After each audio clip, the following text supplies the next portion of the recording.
तो अब हम पढ़ेंगे, हम कॉस्ट पढ़ रहे थे। कॉस्ट में हमने कितने क्वेश्चन कर लिए थे? हमने कर लिए थे 8 क्वेश्चन।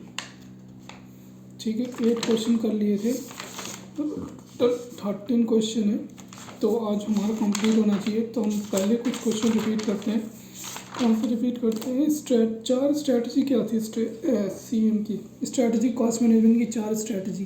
पहले तो आप क्या करो, प्लान्स बनाओ, प्लान बनाओ, फिर उसको कम्युनिकेट करो ऑर्गेनाइजेशन में। कम्युनिकेट करने के बाद टैक्टिक्स करो मतलब टैक्टिक्स करो टू इम्प्लीमेंट स्ट्रैटेजी।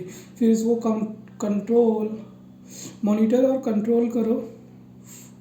नहीं, मॉनिटर टू सक्सेस, मॉनिटर, हमें सक्सेस को मॉनिटर करने के लिए उसे कंट्रोल करना पड़ेगा।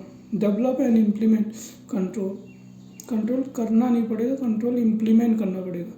क्या करेंगे? कंट्रोल को हम डेवलप्ड और इम्प्लीमेंट करेंगे to monitor success of strategies. तो अब इसमें क्या लिखा है? फॉर्मुलेट स्ट्रैटेजीज बनाओ। पहले मैंने कहा प्लान बनाओ, फॉर्मुलेट करो स्ट्रैटेजीज फॉर्मुलेट कर ली, कम्युनिकेट कर लो दीज स्ट्रैटेजीज। फॉर्मुलेट, कम्युनिकेट, फिर टैक्टिक्स डेवलप करो tactics to achieve, to implement strategies. उससे पहले वाले हमने में क्या कहा था? फॉर्मुलेट करो, फॉर्मुलेट, कम्युनिकेट, इम्प्लीमेंट करेंगे, और फिर कंट्रोल करने के लिए हमें क्या करना है? कंट्रोल करने के लिए डेवलप और इम्प्लीमेंट करना है कंट्रोल। हमें कंट्रोल को डेवलप करना है और इम्प्लीमेंट करना है to monitor success of strategies. फिर अब हम आते हैं नेसेसिटी ऑफ एससीएम। ये हमें कॉम्पिटिटिव एडवांटेज देता है, और कॉम्पिटिटिव एडवांटेज है, और ये हमें कॉस्ट स्ट्रक्चर बताता है कंपनी का। Understanding the cost structure of company, competitive advantage, gain needed competitive advantage. ये हेल्प करता है हमें एलोकेट करने में कॉस्ट ऑफ एक्टिविटीज़। क्या करता है? हेल्प करता है एलोकेट करने में cost of activities,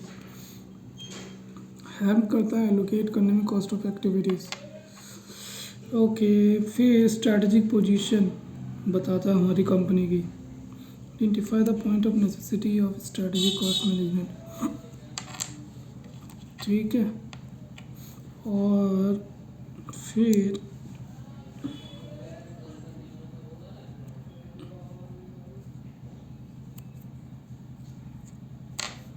strategic cost management, competitive advantage, understand करता है कॉस्ट स्ट्रेटजी।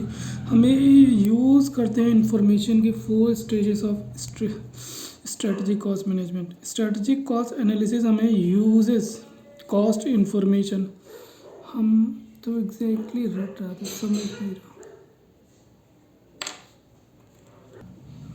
ठीक है, ये तो क्या थे? नेसेसिटीज़। हमें कॉम्पिटिटिव एडवांटेज देता है, ये यूज़ करता है cost information 4 stages of strategy cost management. Competitive advantage होता है, और हमें कॉस्ट स्ट्रक्चर पता चलता है कंपनी का, और ये हेल्प करता है हमें अलोकेट करने में कॉस्ट ऑफ एक्टिविटीज़, कौन कौन सी एक्टिविटीज़ को अलोकेट करें, involve in value chain analysis. और strategic position of the company क्या करता है? ये स्ट्रॉन्ग करता है strategic position of the company. ये नेसेसिटीज़ थी हमारी। गेन, कॉम्पिटिटिव एडवांटेज, गेन होता है अंडरस्टैंड करते हैं 4 स्टेजेस का यूज़ करते हैं, ये हेल्प करता है एलोकेट करने में। फिर से हम किस पे? State the point of difference between TCM और टीसीएम। तो फर्स्ट क्या था हमारा? टाइम स्पैन, वो शॉर्ट टर्म, वो लॉन्ग टर्म। ठीक है, ये फोकस किस पे करता है? इंटरनल, वो एक्सटर्नल पे फोकस करता है। ठीक है, focus internal involvement, external, short term और लॉन्ग टर्म। वो कॉम्पिटिटिव एडवांटेज देखता है, कॉस्ट लीडरशिप, ये सिर्फ कॉस्ट सेविंग दिखता है। फिर 2 हो गए। ऑब्जेक्टिव क्या था इसका? ऑब्जेक्टिव था कॉस्ट रिडक्शन करना, कॉस्ट सेविंग, उसका कॉस्ट लीडरशिप और डिफरेंशिएशन, प्रोडक्ट डिफरेंशिएशन, ये था ऑब्जेक्टिव। तो टाइम स्पैन, फोकस, ऑब्जेक्टिव और ऑब्जेक्टिव के बाद टाइम स्पेन, फोकस, ऑब्जेक्टिव के बाद इंटरनल एक्सटर्नल भी हो गया।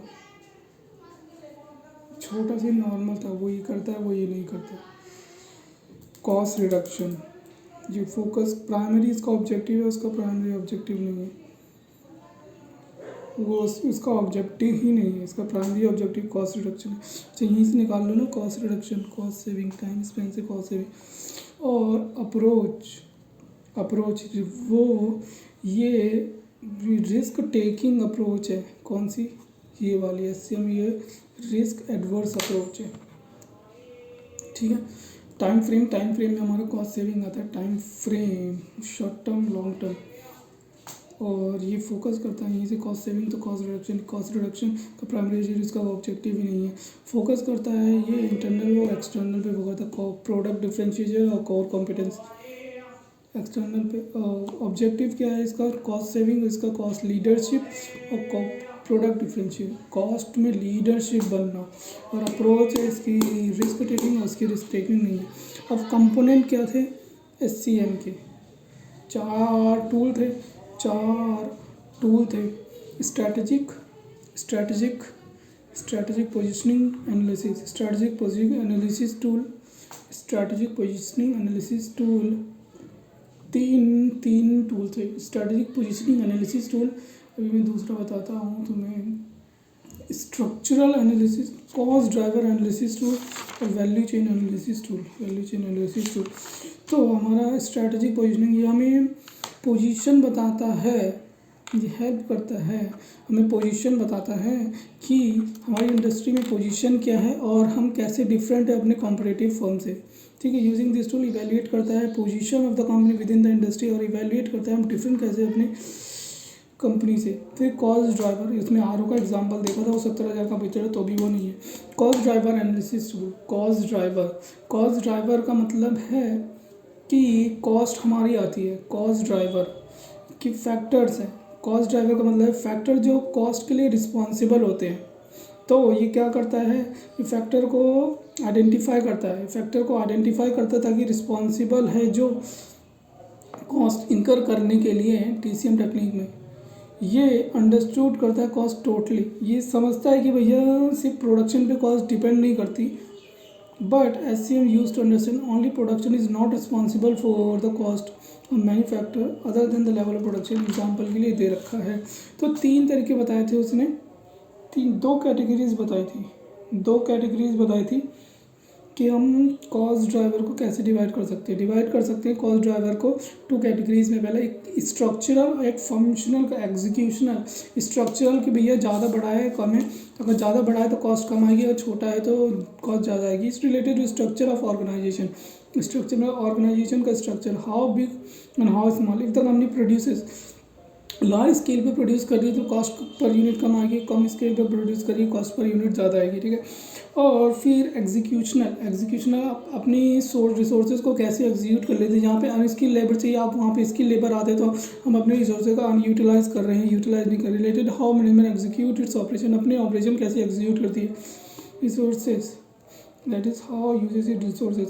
अब आते हैं वैल्यू चेन एनालिसिस टूल में माइकल पोर्टर आते हैं। इसमें ये बोलते हैं कि अपनी फर्म में वो एक्टिविटीज़ आइडेंटिफाई करो जो वैल्यू एडेड एक्टिविटीज़ हैं, और उसे अपनी ऑपरेशंस में लेके आओ, और अल्टीमेटली क्या होगा, नॉन एडिड वैल्यू एक्टिविटीज़ हट जाएंगी, एक्टिविटीज़ सीक्वेंस में लेके आओ। Then value creating, and finally tie in activities in a sequence that only value creating activities are found in the company and try to eliminate। ठीक है, eliminate कर दो। और फिर माइकल पोर्टर ने बताया कि हम कैसे कर सकते हैं 2 कैटेगरी, प्राइमरी एक्टिविटीज़ और सेकेंडरी एक्टिविटीज़। प्राइमरी एक्टिविटीज़ में आता है inbound logistic operation, outbound logistic और सेल्स और मार्केटिंग, फिर सर्विस आता है। ठीक है, ये आप लिख लोगे। फिर हमारे सपोर्टिंग एक्टिविटी मतलब सेकेंडरी एक्टिविटी सबसे पहले procurement of raw material, procure कैसे करोगे रॉ मटेरियल को, फिर जब आप रॉ मटेरियल प्रोक्योर कर लोगे, कहाँ चाहिए आपको, रिसोर्सेज चाहिए, टेक्नोलॉजी चाहिए, technological development, procurement of raw material, technological development. फिर आप टेक्नोलॉजी का प्रोड्यूस कैसे, यूज़ कैसे करोगे टेक्नोलॉजी। ह्यूमन रिसोर्स चाहिए, ह्यूमन रिसोर्स में से आपको क्या ट्रेनिंग करवानी पड़ेगी, उनकी selection and recruitment of a training, और फॉर्म का इंस्ट्रक्चर आपको रिक्वायर्ड फंड अवेलेबल होनी चाहिए एंड प्रॉपर अकाउंटिंग डन होनी चाहिए, माइक्रो पोर्टल कहते हैं। फिर फ्रेमवर्क थे, फ्रेमवर्क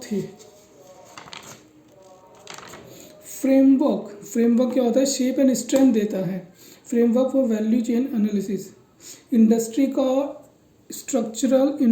स्ट्रक्चर एनालिसिस करना, कोर कॉम्पिटेंस एनालिसिस करना और सेगमेंटेशन एनालिसिस करना। 3 framework for describe A strategic framework for value chain analysis. पहले का इंडस्ट्री के स्ट्रक्चर को एनालिसिस करो। तो इंडस्ट्री का स्ट्रक्चर आप कैसे एनालिसिस कर सकते हो, जिसमें है bargaining power of buyer, bargaining power of supplier, threats of new entry, threats of substitute और कंपटीशन अमंग द फर्म। आप यहाँ से सारे देख सकते हो, ठीक है। 5 फोर्सेस ऑफ मॉडल भी कहते हैं इसको। फिर आता है core competence analysis. Core competence, आपको कोर कॉम्पिटेंस चाहिए तो मतलब इसका मतलब कोर कॉम्पिटेंस का मतलब होता है आपके पास यूनिक स्किल है। क्या है, एक यूनिक स्किल है। कोर कॉम्पिटेंस का मतलब होता है आपके पास एक यूनिक स्किल है। कोर कॉम्पिटेंस का मतलब होता है आपके पास यूनिक स्किल है जिससे आप कोर कॉम्पिटेंस क्रिएट कर सकते हैं। हाई कस्टमर वैल्यू क्रिएट कर सकते हो, हाई कस्टमर वैल्यू क्रिएट कर सकते हो। अगर आपका प्रोडक्ट है तो यूनिक स्किल दैट कैन, अगर आपके प्रोडक्ट में यूनिक स्किल है तो आप प्रॉफिट बना सकते हो। तो कोर कॉम्पिटेंस क्या है, यूनिक स्किल है जो हेल्प करता है क्रिएट करने में हाई वैल्यू कस्टमर को, और आपके प्रोडक्ट में यूनिक स्किल है तो आप प्रॉफिट बना सकते हो। एग्जांपल से गूगल का लिया था हमने, फास्टर रिस्पांस देता है, ठीक है। अब पहला टेस्ट क्या है, आपके पास रिसोर्सेज कितने हैं। आपके पास रिसोर्सेज है जो कॉम्पिटिटर उसे कॉपी और कुछ नहीं कर सकता, तो आपके पास यूनिक स्किल है। और दूसरा आपका मार्केट शेयर कितना है, ग्रेटर मार्केट शेयर, ये भी एक यूनिक स्किल बताती है। और आपका एंड प्रोडक्ट बेनिफिट कैसा है, तो ये भी आपका बताता है एंड प्रोडक्ट बेनिफिट।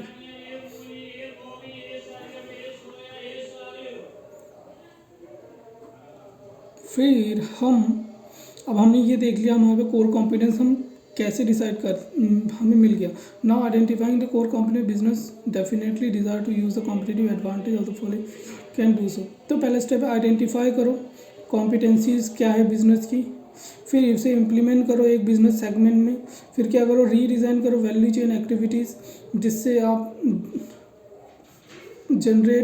कॉन्सेंट्रेट करोगे। और फिर न्यू वैल्यू चेन एक्टिविटीज़ पहले डिज़ाइन करो, आइडेंटिफाई करो, फिर इम्प्लीमेंट करो core competence in one business segment in other segment. फिर यूज़ करो core competent to redesign, the value chain activities. फिर यूज़ करो core competent to create a new value chain activities. फिर हम आते हैं अपने लास्ट सेगमेंट पे, सेगमेंट एनालिसिस। सेगमेंट एनालिसिस में क्या है, पहले आप सारे सेगमेंट को देखो, सिर्फ एक को नहीं, आइडेंटिफाई करो ऑल सेगमेंट में। फिर वो देखो कैसे प्रॉफिट बना रहे हैं। नाम एक मैट्रिक्स बना लो, एक सेगमेंटेशन मैट्रिक्स बना लो। आइडेंटिफाई करो सेगमेंट जिस पे डिफरेंट प्रोडक्ट, और जैसे डिफरेंट प्रोडक्ट हैं बेस्ड ऑन जियोग्राफिकल एरिया, ठीक है। फिर उनको क्या करो, एक सेगमेंटेशन मैट्रिक्स बना लो। फिर एनालाइज करो प्रॉफिट पोटेंशियल, कि कितना प्रॉफिट बना रहे, past performance of each segment से अलॉन्ग विद पास्ट परफॉर्मेंस। और फिर आइडेंटिफाई करो की सक्सेस फैक्टर और चूज़ करो multiple segment as compare to single segment. Last के 3-4 मिनट है, फिर हम उसके बाद अपना करेंगे, कोई बात नहीं। हाँ, पहले हम सारे सेगमेंट को क्या करेंगे, ऑल सेगमेंट आइडेंटिफाई करेंगे, ऑल सेगमेंट प्रोडक्ट के बेस पे and industry, in segment of industry identify करेंगे सारे सेगमेंट इंडस्ट्री के बेस पे, बेस्ड ऑन किस पे, प्रोडक्ट, और based on geographical, based on product, different product पे बेस्ड होंगे, बेस्ड ऑन जियोग्राफी पे होंगे। फिर हमने क्या कर लिया, आइडेंटिफाई कर लिया। फिर हम मैट्रिक्स बनाएंगे ये क्या है, इंडस्ट्री का एनालिसिस है, मैट्रिक्स बनाएंगे, सेगमेंटेशन एनालिसिस है, मैट्रिक्स बनाएंगे, फिर मैट्रिक्स प्रॉफिट पोटेंशियल देखेंगे, प्रॉफिट पोटेंशियल एनालाइज करेंगे प्रॉफिट पोटेंशियल, फिर प्रॉफिट पोटेंशियल एनालाइज करने के बाद फिर हम क्या करें, की सक्सेस फैक्टर देखेंगे भैया, ईच प्रॉफिट सेगमेंट कौन सा, for each profit potential segment, इसमें क्वालिटी क्या कुछ भी हो सकता है, क्वालिटी हो सकता है, प्राइस हो सकता है, और चूज़ करेंगे multiple segment as compare to single segments.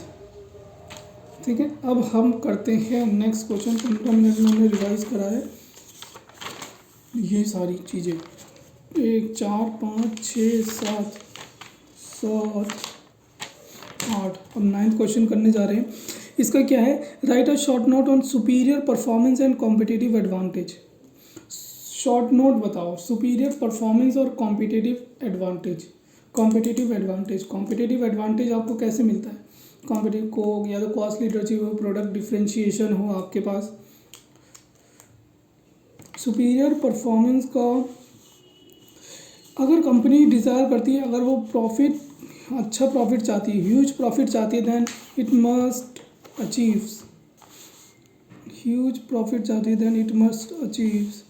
superior performance in comparison to its competitors.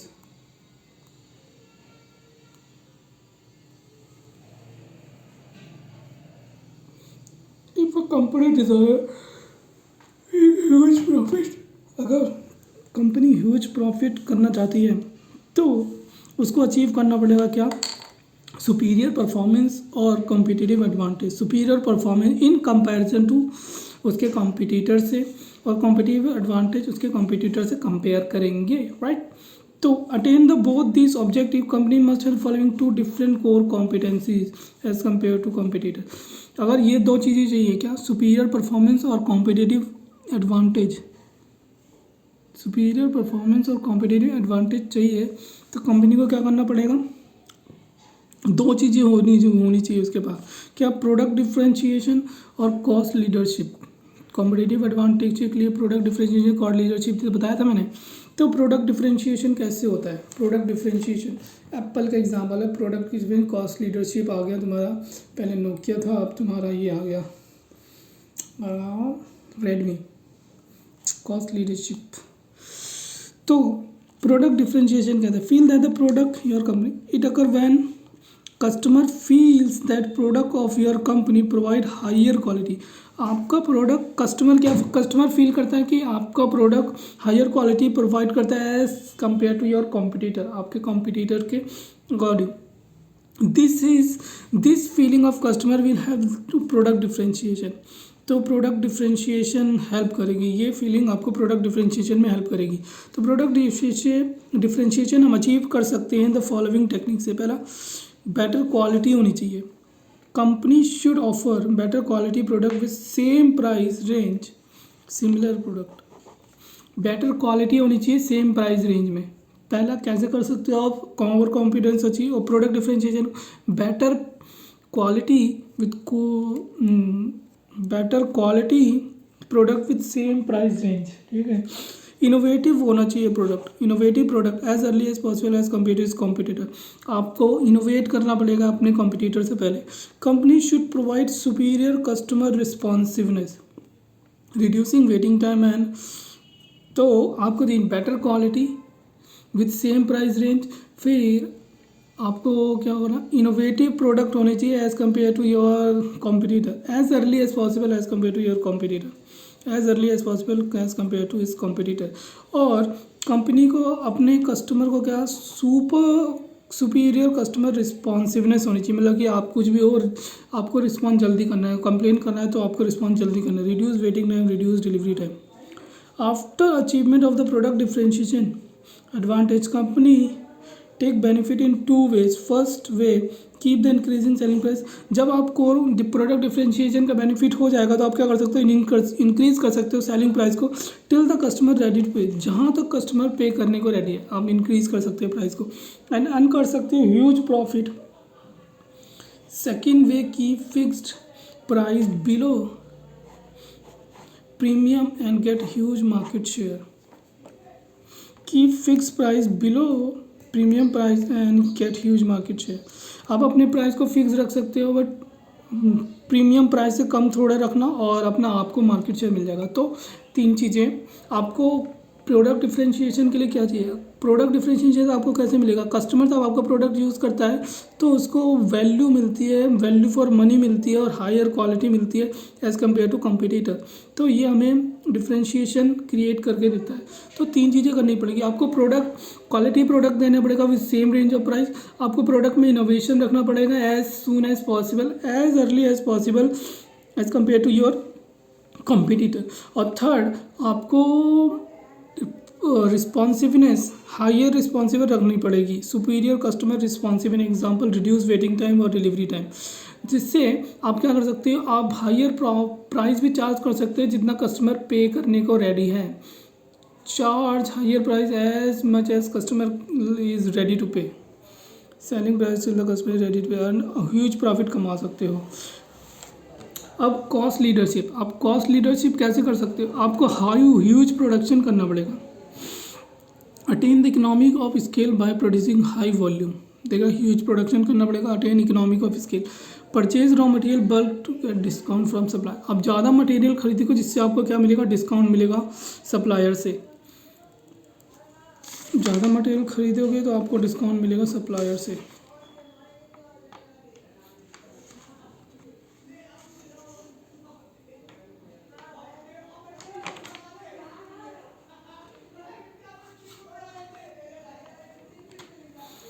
Cost leadership, एक फर्म इंजॉय करती है advantage of total cost less compare to, ये कॉस्ट लीडरशिप तब मिलता है आपको जब आप क्या करते हो, आप करते हो कि आपकी जो टोटल कॉस्ट आ रही है आपके कंपटीटर से कम है।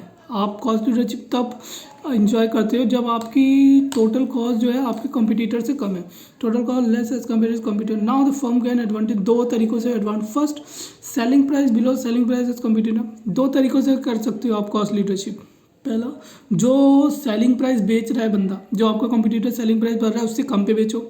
और या तो दूसरा है, आपको उसकी जितनी कॉस्ट आ रही है आपको उससे कम कॉस्ट पे बेचना है। Second, keep the selling price equal to the selling price of competitor and increase is profit. और पहला तरीका है या तो जितना वो बेच रहा है उससे कम पे बेचो, और दूसरा तरीका है आप जितने पे वो बेच रहा है उतने पे ही बेचो बट अपना मार्जिन इंक्रीज कर लो, तो आपको कॉस्ट लीडरशिप मिल जाएगी। अब कॉस्ट लीडरशिप को कैसे आपको कॉस्ट लीडरशिप को कैसे करना, आपकी कॉस्ट कैसे कम होगी। पहला, आप इकोनॉमिक्स ऑफ स्केल पर प्रोडक्शन करो जिससे पर यूनिट कॉस्ट कम हो जाएगी।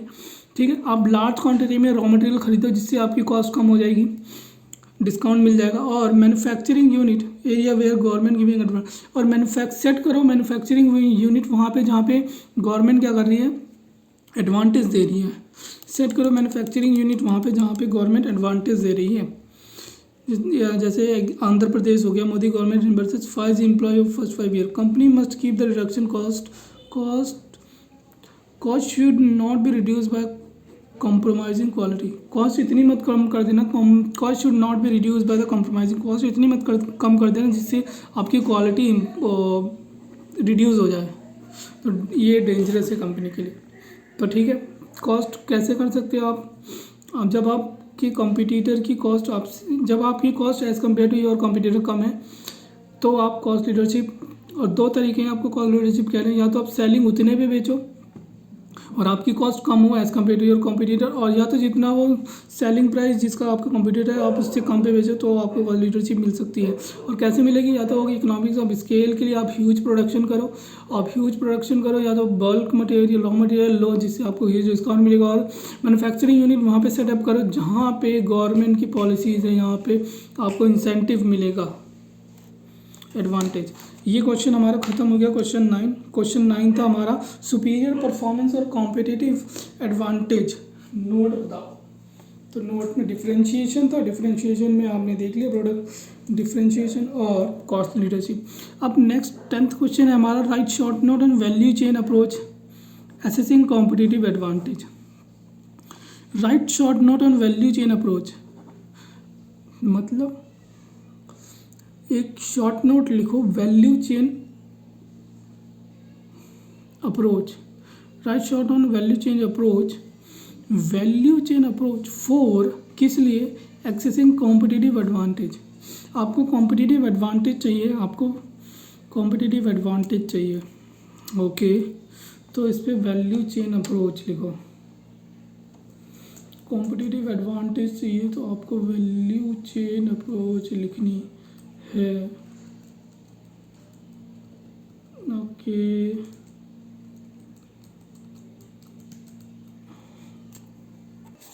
हाँ, तो शॉर्ट नोट लिखना है हमें किस पे, कॉम्पिटिटिव एडवांटेज पे। एक्सेस करेंगे हम कॉम्पिटिटिव एडवांटेज, तो internal cost analysis, we can also value chain analysis developed by, we can use, हम क्या करते हैं, यूज़ कर सकते हैं वैल्यू चेन एनालिसिस जो डेवलप करा है माइकल पोर्टर ने, to gain a competitive advantage over competitors. So 3 ways competitive advantage में भी अटेन, 3 तरीके से हम, 3 वेज है, internal cost analysis, internal differentiation analysis और वर्टिकल लिंकेज एनालिसिस। 3 चीज़ को हम एनालाइज करेंगे तो हमें पता चलेगा ये, ठीक है। तो पहला इंटरनल कॉस्ट एनालिसिस, पहले आप एनालाइज करो आपकी कॉस्ट आ रही है कितनी। Using this way we should identify all value added activity. Internal cost analysis से पहले हमें आइडेंटिफाई करना पड़ेगा कि हमारी वैल्यू एडेड एक्टिविटीज़ कौन सी है, and reduce cost of each activity ensuring quality of product, और हमें उसकी कॉस्ट रिड्यूस करनी है। पहले हम आइडेंटिफाई करेंगे हमारी वैल्यू एडेड एक्टिविटी कौन सी है, फिर उसकी हम कॉस्ट रिड्यूस करेंगे, फिर क्या करेंगे, क्वालिटी को इंश्योर करेंगे जो रिड्यूस ना हो कॉस्ट को कम करने से। तो following steps are to be used. पहला स्टेप क्या है, स्टेप 5 स्टेप है। पहला, divide all activities into added activities and non value added activities. पहला, ठीक है, नॉर्मली अब आपको पढ़ा हुआ सब मिलेगा, ज़्यादा कुछ नया नहीं मिलेगा। तो हमें क्या करना है, कॉम्पिटिटिव एडवांटेज निकाल लिए तो हमें क्या करना है, इंटरनल कॉस्ट एनालिसिस करना पड़ेगा। तीन वेज हैं कॉम्पिटिटिव एडवांटेज के। पहला, इंटरनल कॉस्ट एनालिसिस करो। अब इंटरनल कॉस्ट एनालिसिस में आप क्या करोगे, पहले आप आइडेंटिफाई करो वैल्यू एडेड एक्टिविटी, और स्टेप 1 है, फिर और नॉन वैल्यू एडेड एक्टिविटी। फिर डिटरमाइन करो पोर्शन जो of total cost of production or service attributable to each value added activity, allocate cost both to primary and secondary activities।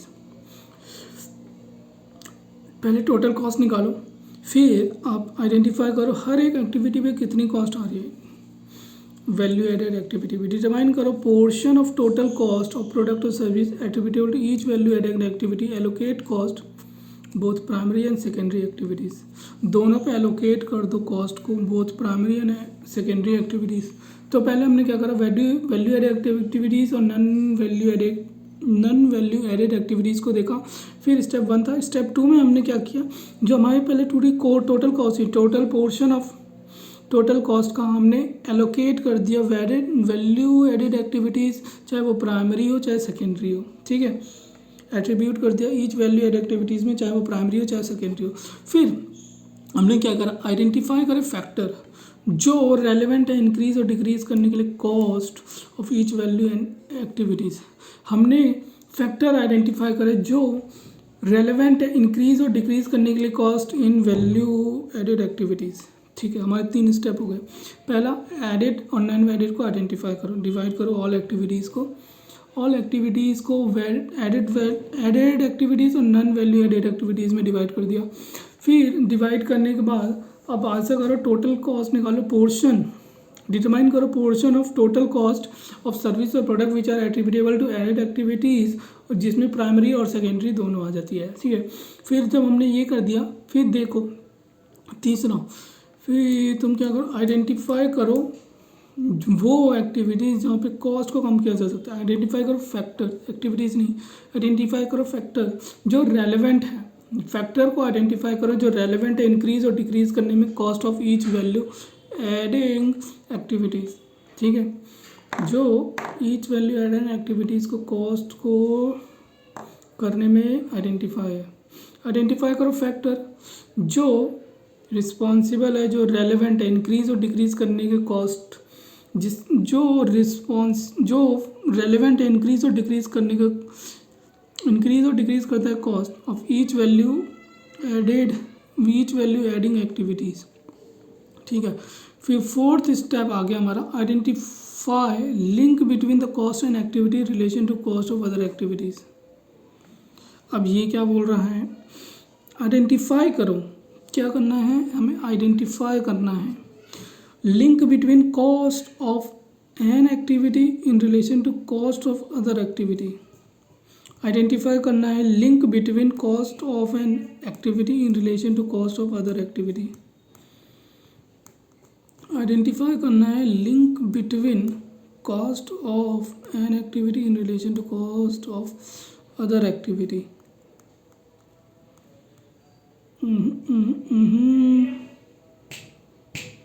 Identify करना है link between cost of an activity, दोनों के बीच में एक हमें लिंक आइडेंटिफाई करना है।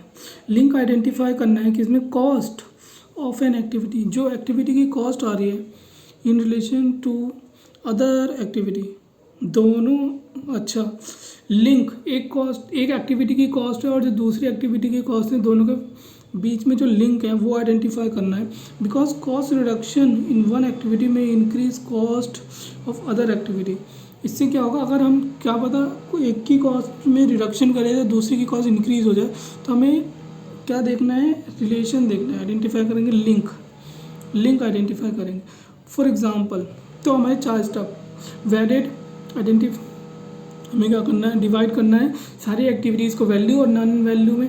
ठीक है, जब हमने सारी एक्टिविटीज़ को डिवाइड कर लिया, फिर हमने क्या करा, पोर्शन ऑफ टोटल कॉस्ट हमने एट्रीब्यूट कर दिया वैल्यू एडेड एक्टिविटीज़ में, प्राइमरी हो सेकेंडरी हो।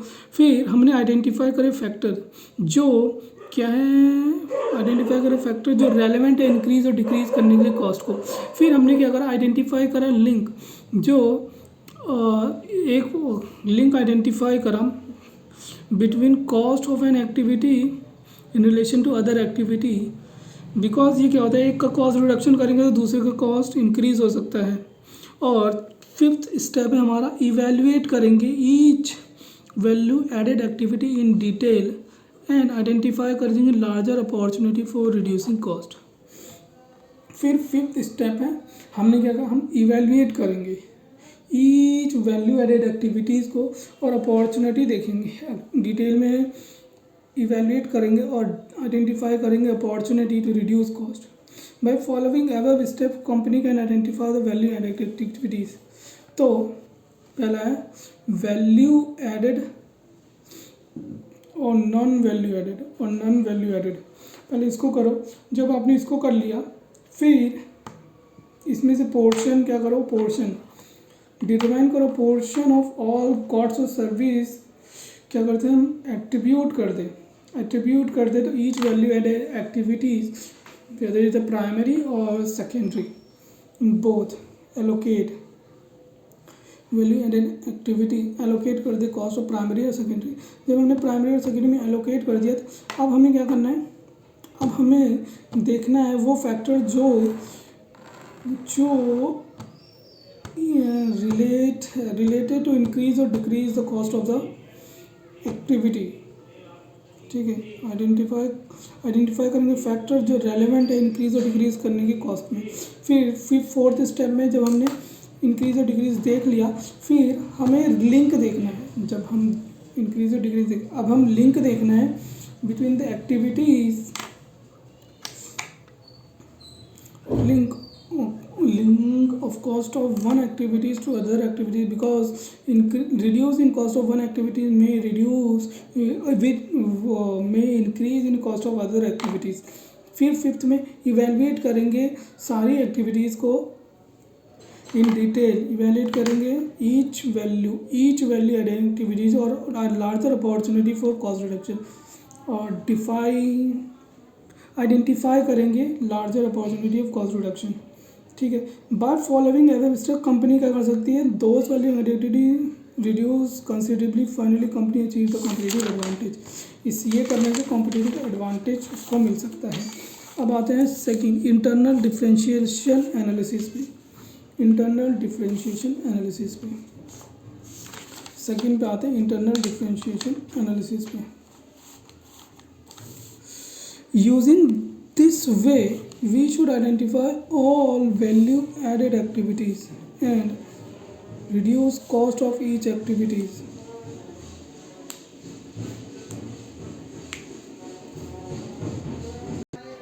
ओके, तो internal differentiation analysis using this way we should identify all, हमें आइडेंटिफाई करना चाहिए all value added activities and reduce cost of each activities ensuring quality of product does not get reduce. हमने value added activities identify करी। Identify करने के बाद हमें reduce करनी चाहिए कॉस्ट और ईच एक्टिविटीज़ की इंश्योर करना हमारा क्वालिटी रिड्यूस ना हो। Following step should be used in this method.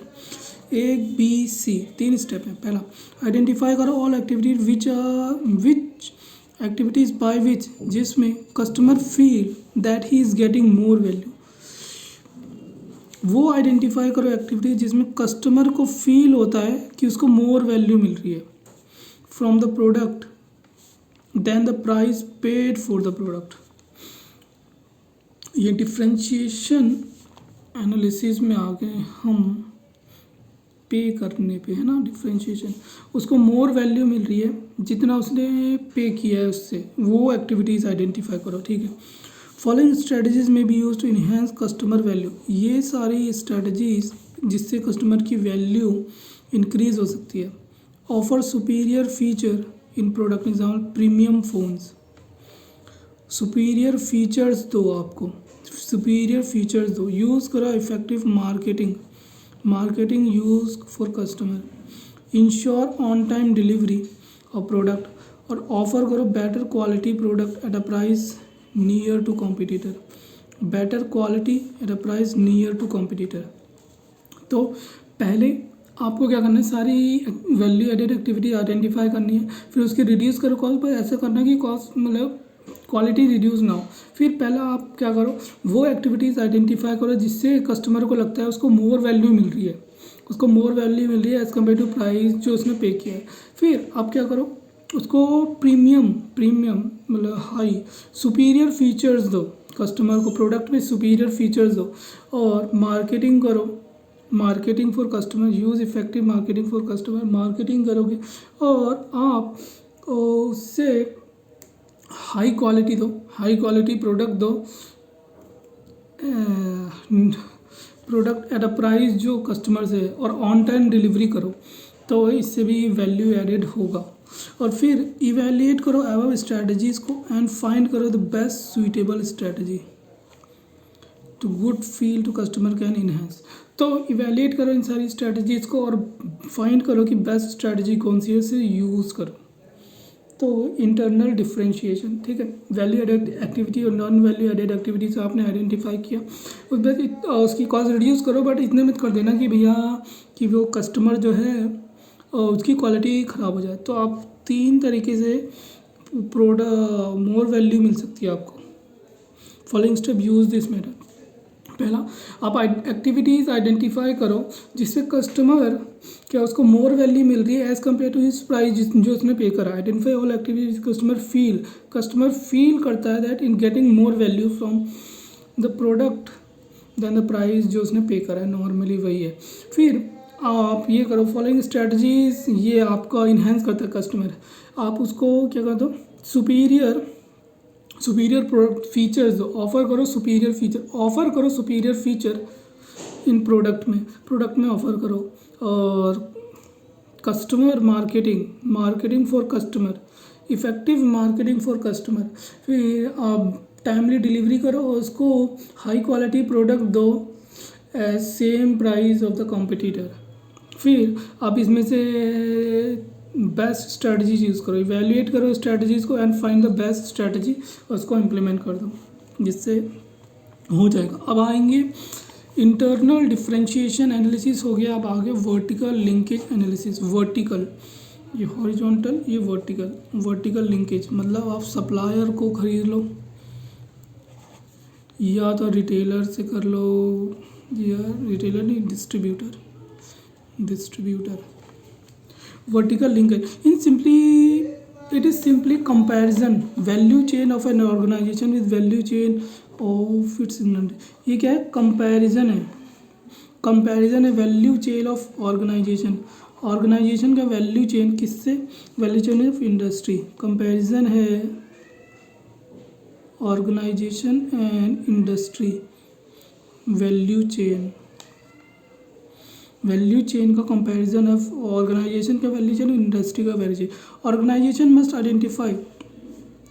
Identify करेगी कॉस्ट और रिवेन्यू। ऑर्गेनाइजेशन क्या करेगी? अपनी कॉस्ट और रिवेन्यू आइडेंटिफाई करेगी जो एसोसिएटेड है ईच एक्टिविटी से in its value chain, and compare करेगी cost and revenue with each activity with value chain of industry.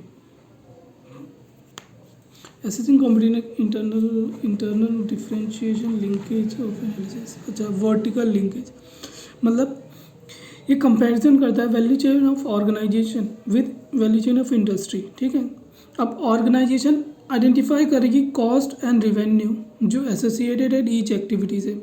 ये एक एक्टिविटी है, अब इसका क्या होगा? कॉस्ट भी होगा और इसका रिवेन्यू भी होगा। अब ये कंपेयर करेगा इंडस्ट्री के कॉस्ट और रिवेन्यू से ईच एक्टिविटी का। यही इस एक्टिविटीज़ को इंडस्ट्री करने में क्या आ रहा है। बाई डूइंग दिस कंपनी में सम डू नेगोशिएशन करेगा where cost of its activity higher than the cost of same activity in industry.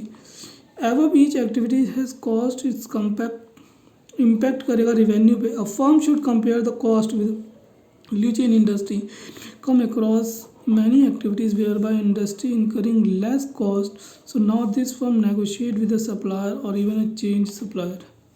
नहीं समझ आया, फिर से बताता हूँ मैं। अगर हम ये ऊपर की एक्टिविटी करते हैं, क्या करते हैं? कंपैरिजन करेंगे value chain activity of organisation और value chain activity of industry. इसमें क्या करेंगे? हर एक एक्टिविटी की कॉस्ट और रिवेन्यू है उसको कंपेयर करेंगे जो इंडस्ट्री में हर एक एक्टिविटी की कॉस्ट और रिवेन्यू जो आ रहा है। तो ये करने से हम क्या कर सकते हैं? नेगोशिएशन कर सकते हैं जहाँ पे where the cost of its activity is higher than the cost of same activity in the industry. हम नेगोशिएशन कर सकते हैं, क्या कर सकते हैं? नेगोशिएशन कर सकते हैं जहाँ पे cost of its activity is higher, उसकी जो एक्टिविटी की कॉस्ट है वो ज़्यादा है than the cost of it. अच्छा, अब मैं मान ले मेरी कॉस्ट आ रही है प्रोडक्शन करने में, तो एक एक्टिविटी की कॉस्ट ज़्यादा है, एक्टिविटी में लेके आ रहा हूँ, मैं खुद अपना लेके आ रहा हूँ, मेरी कॉस्ट ज़्यादा आ रही है। तो मैंने कहा भैया मैं कहीं से और जाता हूँ इंडस्ट्री में, इसकी बंदे की कॉस्ट कम आ रही है, इसी से लेता हूँ, अपना काम बन गया। तो ये है एवब each activity has its cost and impact on revenue. हर एक एक्टिविटी का इम्पैक्ट होगा रिवेन्यू पे। ठीक है, a firm should compare its cost with cost value chain industry. It may come across the many activities industries incurring less cost. तो उसको मिलेगी भैया कि बहुत सारी इंडस्ट्री में बहुत सारी ऐसे लोग हैं जिनकी कॉस्ट कम आ रही है। So now the firm can negotiate with इस सप्लायर से नेगोशिएट कर सकता है, इवन चेंज कर सकता है सप्लायर को। ठीक है, अब 3 चीज़ थी कॉम्पिटिटिव एडवांटेज के लिए। पहली इंटरनल कॉस्ट एनालिसिस, आपने इंटरनल देख लिया, फिर आपने डिफरेंशिएशन एनालिसिस देख लिया, इंटरनल डिफरेंशिएशन एनालिसिस, फिर आपने वर्टिकल लिंकेज एनालिसिस देख लिया। ये हो गया हमारा 10th question, competitive advantage. Okay, अब आते हैं क्वेश्चन 11 पे। क्वेश्चन 11 छोटा सा है, देखते हैं क्या कहता है। Right a short note on vision, mission and objective. Vision सबसे बड़ा होता है, मिशन उससे छोटा होता है, ऑब्जेक्टिव उससे छोटा होता है। तो सबसे पहले विज़न आता है, सबसे दूर की, मतलब विज़न मेरा है करोड़ रुपए कमाना, करोड़ रुपीज़। फिर और मिशन होगा मेरा क्या? CA बनना। ठीक है, और फिर ऑब्जेक्टिव क्या होगा कि भैया सारे सब्जेक्ट में कंप्लीट कर लूँ,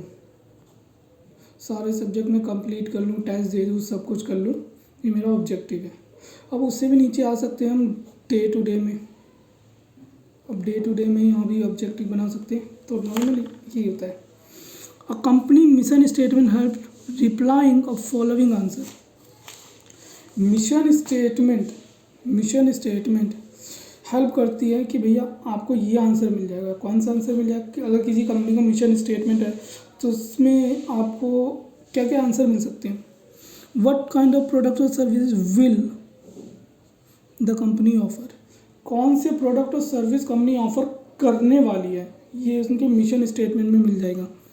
विच इज़ प्राइमरी मार्केट और for its offering, which is primary market for its offering, उसकी ऑफ़र का प्राइमरी मार्केट कौन सा होगा जब वो ऑफ़र करेगी, कौन सा प्रोडक्ट, वट किस तरीके का प्रोडक्ट वो ऑफ़र करेगी और कौन सी प्राइमरी मार्केट होगी ऑफ़र के लिए। What type of customer does the company seek to target, वो कौन से कस्टमर को टारगेट कर रही है, करेगी। और what geographical area of operation, कौन से जियोग्राफिकल एरिया में होगा। तो चार चीज़ें बताई। पहला, मिशन स्टेटमेंट अगर किसी कंपनी का देखेंगे तो क्या होगा, उसमें क्या आंसर मिलता है, हमें मिलता है कि भैया कौन से प्रोडक्ट वो ऑफ़र करने वाली है, वो कौन सी कस्टमर को टारगेट कर रही है, क्या जियोग्राफिकल एरिया होगा, और वो उसका प्राइमरी मार्केट ऑफ़र करने का क्या होगा नॉर्मली, है ना। जियोग्राफिकल एरिया कौन सा होगा, टारगेट कौन से कस्टमर को कर रही है, और प्राइमरी मार्केट क्या है, और प्रोडक्ट और सर्विस कंपनी कौन सी ऑफ़र करेगी, किस तरीके की ऑफ़र करेगी। ऑब्जेक्टिव ऑफ कंपनी स्टेट्स करते हैं that what need to be done in order to attain mission and vision. Objective क्या बताते हैं ऑफ कंपनी की state, what need to be done, हमें क्या करना चाहिए, हमें क्या करना होगा, इन ऑर्डर टू अटेन, हमें मिशन और विज़न को अटेन करने के लिए क्या करना होगा। तो company SCM help in creating competitive advantage by prescribing the ways of creating product differentiation, cost leadership. यहाँ पे नहीं समझा एक ना, and thereby helps in achieving vision mission objective of the, क्या है ऑब्जेक्टिव ऑफ कंपनी बताता है कि भैया हम कैसे अपने मिशन को और विज़न को कैसे हम अचीव कर सकते हैं। The strategic cost management help करता है, in creating competitive advantage by prescribing the ways. अच्छा, स्ट्रेटजिक कॉस्ट मैनेजमेंट हेल्प करता है by prescribing the ways, creating product differentiation, cost leadership, and hereby helps achieving mission. तो यहाँ पे हमारा ये क्वेश्चन भी कंप्लीट हुआ। नॉर्मली क्वेश्चन था कि भैया एक नोट लिखो, विज़न मिशन स्टेटमेंट है। जब हम किसी का विज़न मिशन स्टेटमेंट पढ़ते हैं तो क्या बताता है, हम किस टाइप का प्रोडक्ट ऑफ़र करने वाले हैं, है ना, किस टाइप का प्रोडक्ट ऑफ़र करने वाले हैं, कौन सा जियोग्राफिकल एरिया होगा, कौन सा किस कस्टमर को टारगेट कर रहे हैं, और प्राइमरी मार्केट क्या होगा हमारा। तो ये हमारा क्वेश्चन था 11। अब हम आते हैं 12 पे। Write a short note on value shop model और सर्विस वैल्यू चेन। एक ही चीज़ है, value shop model, service value chain.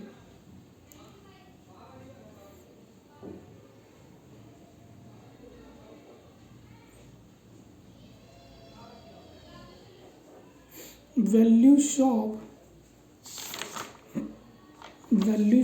Model और service value chain. Value shop model और service value chain. Value shop model और service chain. Value shop model और service value chain. Value shop model और service value chain क्या होता है ये। Value shop model और सर्विस वैल्यू चेन।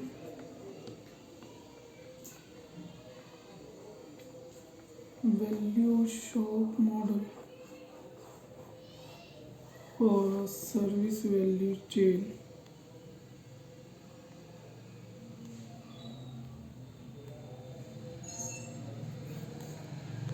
ओके, तो value shop model, this concept was developed by James and it relate to problem solving of service. Value shop model, problem solving service sector, यहाँ पर लिखना problem solving service sector है, solving service sector.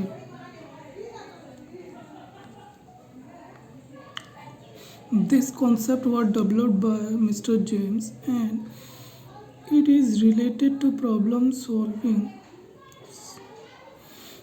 of service sector. Shop means a place where all resources, man, money, knowledge are used to solve customer problem. Shop का मतलब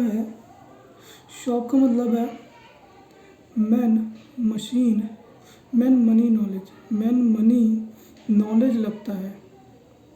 shop का मतलब है man machine knowledge लगता है customer की problem solve करने में and thereby automatically customer value get created. और आप कस्टमर की प्रॉब्लम सॉल्व कर देंगे तो कस्टमर वैल्यू क्रिएट हो जाएगी। कि प्रॉब्लम सॉल्व कर देंगे तो कस्टमर वैल्यू क्रिएट हो जाएगी। कस्टमर की प्रॉब्लम सॉल्व कर देंगे तो कस्टमर की वैल्यू क्रिएट हो जाएगी। अबे कस्टमर, हाँ, तो to solve the problem of customer, use to solve the problem of the customer and thereby automatically customer create हो जाती है। It emphasis on providing solution of problem of customer to create high value. ये focus करता है, emphasis करता है कि इस पर प्रॉब्लम सॉल्व कर दे कस्टमर की। It also divide all activities into primary and secondary activities like Porter does. ये सारी सारी एक्टिविटीज़ को डिवाइड कर देता है। ऑल एक्टिविटीज जैसे प्राइमरी एंड सेकेंडरी किसने बताया था? पोर्टर ने बताया था। तो इट्स प्राइमरी एक्टिविटीज़ आर और secondary supportive activities are is in Porter. It's support activities are same as in Porter. अच्छा, प्राइमरी एक्टिविटीज़ ये है फाइंड आउट द प्रॉब्लम है क्या, तभी तो फेल क्यों हो रहे हो ये तो बताओ। फेल हो क्यों रहे हो? पढ़ते नहीं हो, लिखते नहीं हो। पढ़ता हूँ, लिखता हूँ, सब करता हूँ, तो क्यों फेल हो रहे हो? प्रॉब्लम फाइंड करो। Find out many solution. पहले प्रॉब्लम तो फाइंड करो, प्रॉब्लम पता ही नहीं चल रही, फिर मैनी सॉल्यूशन। चलो प्रॉब्लम मेरे को पता चली भैया, तेरे तो पढ़ता है, लिखता है, सब करता है, बच्चे को कम समझ आता है तो एग्जैक्टली किसी और को नहीं समझा सकता, तो किसी और को समझा दे तो तेरी प्रॉब्लम सॉल्व। तो ये हमारा सॉल्यूशन है। हमने प्रॉब्लम आइडेंटिफाई करी, फाइंड आउट द प्रॉब्लम है ना। वैल्यू शॉप में प्रॉब्लम हमने करा, फिर हमने क्या करा, प्रॉब्लम, फिर मैनी सॉल्यूशन देखे हमने, फिर इवेल्युएट करा एंड चूज़ करा बेस्ट। बहुत सारे सॉल्यूशन देखे, मैं तो किसी को पढ़ा ले या वीडियो बना ले, किसी को देख ले, तो मेरे को बेस्ट यही लगा कि मैंने वीडियो बना, क्योंकि यही ऑप्शन है मेरे पास, मेरे को कोई सुनता थोड़ी रहेगा मेरा, इसलिए मैंने वीडियो बनाया। फिर at last implement the solution, और इम्प्लीमेंट कर दिया मैंने। And also evaluate whether the problem get solve or not. अब ये भी देखना मेरे को प्रॉब्लम सॉल्व हुई नहीं, और ये कब पता चलेगा? जब मैं टेस्ट दूंगा। जब मैं टेस्ट दूंगा तो पता चलेगा कि ये प्रॉब्लम सॉल्व हुई कि नहीं हुई। तो वैल्यू चेंज शॉप कुछ है, कुछ भी नहीं है। वैल्यू चेंज शॉप का मतलब है, ये जिसने बनाया था, जिसने ही बनाया। शॉप का मतलब क्या है? रिसोर्सेज में क्या आता है? शॉप का मतलब है ऑल रिसोर्सेज, मैन, मनी और नॉलेज यूज़ करते हैं टू सॉल्व करने के लिए प्रॉब्लम, जिससे कस्टमर वैल्यू क्रिएट हो जाती है, ऑटोमेटिकली क्रिएट हो जाती है कस्टमर की वैल्यू। और ये एम्फेसिस करता है प्रॉब्लम सॉल्विंग पे। और ये प्राइमरी और सेकेंडरी एक्टिविटीज़ में डिवाइडेड। पहला कि भैया फाइंड करो प्रॉब्लम को आपने फाइंड कर लिया, फिर बहुत सारे सॉल्यूशन देखो, बहुत सारे सॉल्यूशन देख लिया आपने, उसमें से एक इम्प्लीमेंट कर दो best solution. Evaluate and choose the best solution. जब आपने इवैल्यूएट कर लिया, चूज़ कर लिया बेस्ट सॉल्यूशन, तो आप उसको इम्प्लीमेंट करो। इम्प्लीमेंट करने के बाद और देखो कि वो प्रॉब्लम सॉल्व हुई या नहीं सॉल्व हुई। Also evaluate whether problem solve or not. और सपोर्टिव एक्टिविटीज़ में माइकल बोटल, problem finding and acquisition, problem solving, choice, execution, control, evaluation. Problem find and acquisition, problem solving, choice, execution, control, evaluation, ये ऐसे ही चलता है। तो ये क्वेश्चन भी हमारा कंप्लीट हुआ। तो हम आ गए हैं 9 क्वेश्चन पढ़ा, 10 क्वेश्चन पढ़ा, 11 पढ़ा, 12 पढ़ा, हम लास्ट क्वेश्चन पे 13 पे। और हमें अप्रॉक्स 15 मिनट वहाँ गए थे, 15 मिनट, और 54 माइनस 15, 39 मिनट में हमने ये क्वेश्चन करा। लास्ट क्वेश्चन है, रोल क्या है मैनेजमेंट अकाउंटेंट का? नोट बताओ, note on the role of management accountant. Management accountant का रोल बताओ। मैनेजमेंट अकाउंटेंट का रोल। मैनेजमेंट अकाउंटेंट का रोल। मैनेजमेंट अकाउंटेंट का रोल।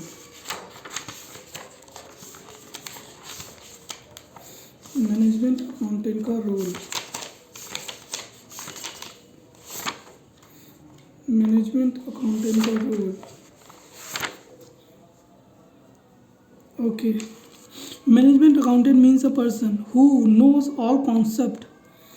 मैनेजमेंट अकाउंटेंट का मीन्स एक पर्सन है जो जानता है सारे कॉन्सेप्ट ऑफ कॉस्ट, सारे कॉन्सेप्ट जानता है कॉस्ट के और यूज़ करता है this concept to take best decision. एक पर्सन है मैनेजमेंट अकाउंटेंट का रोल। एक पर्सन है जो कॉस्ट के सारे कॉन्सेप्ट जानता है, उसे यूज़ करता है और उसको यूज़ करता है all knows all the concept of cost and use करता है दिस कॉन्सेप्ट को डिसीजन लेने के लिए, टेक बेस्ट डिसीजन। ट्रेडिशनली पहले management accountant, cost accountant was suppose to provide basis for taking decision. पहले ट्रेडिशनली सिर्फ वो क्या करता था, बेसिस बताता था डिसीजन लेने के लिए। पहले वो बेसिस बताता था डिसीजन लेने के लिए, बट अब वो क्या करता है, वो डिसीजन लेने के लिए बेसिस बताता था। Example, he was required to provide information as what is cost per unit, क्या कॉस्ट पर यूनिट है, व्हाट आर कॉस्ट वेरिएंस, कौन से कॉस्ट है वेरिएंस है, what is profitability analysis of product etcetera. Earlier he was not suppose to give his opinion to top management. पहले था वो top management का ओपिनियन नहीं देता था। अर्लियर वॉज नॉट सपोज, हम सपोज नहीं करते थे कि वो ओपिनियन देगा। He simply use to cater all information so top management can take. सिर्फ वो कैटर कर देता था, दे देता था इन्फॉर्मेशन टॉप मैनेजमेंट को ताकि वो डिसीजन ले सके।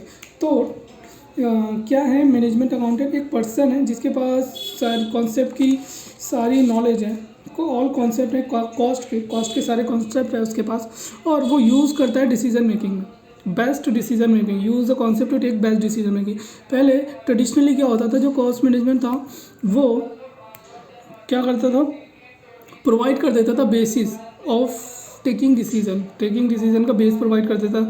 जैसे वो प्रोवाइड करता था इन्फॉर्मेशन, कॉस्ट पर यूनिट क्या है, कॉस्ट वेरिएंस क्या है, व्हाट आर कॉस्ट वेरिएंस और what is the profitability analysis. और he was not suppose to take decision, he was not suppose to अपना ओपिनियन दे। हमने सपोज नहीं करते थे कि अपना ओपिनियन दे टॉप मैनेजमेंट को। He simply cater the all the information so top management decision लेती थी। सारी कैटर कर देता था इन्फॉर्मेशन टॉप मैनेजमेंट को ताकि टॉप मैनेजमेंट डिसीजन लेती थी। अब क्या है, but now management accountant identify value added activity along with cost of each activities.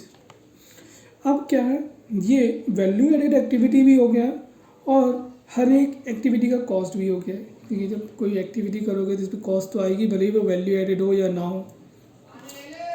तो ये वैल्यू एडेड एक्टिविटी तो है, अलॉन्ग विद कॉस्ट हो गया है हर एक एक्टिविटी का, क्योंकि आप उसको रखोगे तो पैसे देने होंगे। He compare this with value of activity. He compared this with value chain of industry, thereby identifying scope of improvement in terms of reduction in cost. वो क्या करता है, कंपेयर करता है value chain in industry, thereby identifying scope of improvement in terms of reduction in cost. वो identify करता है, but non management accountant identify. Management accountant क्या करता है, आइडेंटिफाई करता है value added activities along with each cost of activity, along with cost of each activity. वो compare करता है विद, कंपेयर किससे करता है, कंपेयर करता है वैल्यू चेन इंडस्ट्री से, देयरबाय इसलिए आइडेंटिफाई करता है scope of improvement in terms of reduction. Industry से आइडेंटिफाई करेगा, कंपेयर करेगा तो उसे स्कोप ऑफ इम्प्रूवमेंट मिल जाता है। Hence, now management accountant is responsible for growth and survival of organization. अब growth and survival के लिए भी हो गया है। Now management accountant is responsible हो गया growth and survival के लिए organization. Now he aims at cost reduction but without compromising the product. तो aim करता है cost reduction पे, ना कि वो ताकि क्वालिटी improve ना हो जाए, मतलब क्वालिटी रिड्यूस ना हो जाए, बस इतनी कॉस्ट रिड्यूस करे, कॉस्ट इम्प्रूव करे। रिडक्शन इन कॉस्ट बस without compromising quality of service, ठीक है, प्रोडक्ट और सर्विस। अब हम क्या हैं, मैनेजमेंट अकाउंटेंट के क्या एक पर्सन है जिसके पास कॉन्सेप्ट्स हैं कॉस्ट के, कॉन्सेप्ट हैं ऑल कॉन्सेप्ट ऑफ कॉस्ट और यूज़ करता है उसको डिसीजन मेकिंग। ट्रेडिशनली क्या होता था वो सिर्फ प्रोवाइड करता था basis of opinion, basis of taking decision, basis देता था टेकिंग डिसीजन लेने के लिए। टेक द एग्जांपल, वो एक्वायर्ड करा, उसने एक्वायर्ड करा प्रोवाइड इंफॉर्मेशन एज, वो जैसे उसने बताया कि भैया कॉस्ट पर यूनिट क्या है, कॉस्ट वेरिएंस क्या है, ये चार्जेस क्या हैं, ओवरहेड क्या है, तो उसने ये सारे बताए, ठीक है। बट अर्लियर हम सपोज नहीं करते थे कि वो डिसीजन अपना ओपिनियन देगा, वो सीधा क्या करता था, कैटर कर देता है, ये सिंपली ओपिनियन देकर टॉप मैनेजमेंट को सीधा वो कैटर कर देता है, इंफॉर्मेशन और डिसीजन लेते हैं टॉप मैनेजमेंट। बट अब ना मैनेजमेंट अकाउंटेंट क्या है, आइडेंटिफाई करता है वैल्यू एडिंग एक्टिविटी और cost of value adding activity and each cost of activity, cost of each activity की कॉस्ट, फिर वो कंपेयर करता है इंडस्ट्री से, फिर देखता है ऑलवेज इम्प्रूवमेंट का स्कोप होता है, देयरबाय आइडेंटिफाइंग, कंपेयर करता है विद वैल्यू चेन इंडस्ट्री से, thereby identifying scope of improvement in terms of reduction in cost. किस में इम्प्रूवमेंट होता है, terms of reduction in cost, cost में रिडक्शन होगा। तो जो मैनेजमेंट अकाउंटेंट है responsible for growth of survival of organisation, तो रिस्पॉन्सिबल हो जाता है growth and survival of organisation. और नाउ अब उसका ये में cost reduction but without compromising the product quality और सर्विस। तो यहाँ पे हमारे 13 क्वेश्चन कंप्लीट और हमारा chapter 1 introduction of strategic cost management complete होता है थ्योरी में। प्रैक्टिकल देखेंगे ब्रेक के बाद। Tata bye bye.